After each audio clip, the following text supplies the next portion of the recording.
Hi అండి. చేగోడీలు ఇలా ఓసారి చేసి చూడండి. కరకరలాడుతూ చాలా బాగుంటాయి. ఇప్పుడు ఒక కప్పు మైదా పిండి, ఒక కప్పు బియ్యపు పిండి తీసుకొని జల్లడేసుకొని పక్కకు ఉంచుకోవాలి. ఇప్పుడు స్టవ్ అటు పెట్టి ఒక ప్యాన్ పెట్టుకొని మందపాటిది అందులో 2 కప్పుల వాటర్ వేసుకోవాలి. 2 కప్పుల పిండికి అందులోనే కొంచెం ఓమ, కొంత తెల్ల నువ్వులు కొన్ని, కొద్దిగా ఉప్పు, కొద్దిగా పావు స్పూను కారము, చిటికెడు పసుపు వేసుకొని మనం నీళ్ళని మరిగించుకోవాలి. మరిగినాక మనం పిండి వేసుకొని అంత ఒకసారి కలుపుకోవాలి. అంత కలుపుకున్నాక స్టవ్ ఆపుకొని దాన్ని కొంచెం చల్లారనియాలి.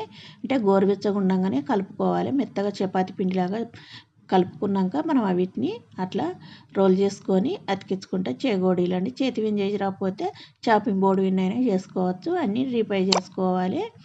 చూడండి మంచి స్టవ్ అన్నది సిమ్లో ఉంచుకొని మంచిగా గోల్డెన్ బ్రౌన్ కలర్ వచ్చేదాకా కాల్చుకుంటే మనకు కరకరలాడుతూ చాలా బాగుంటాయి క్రిస్పీగా.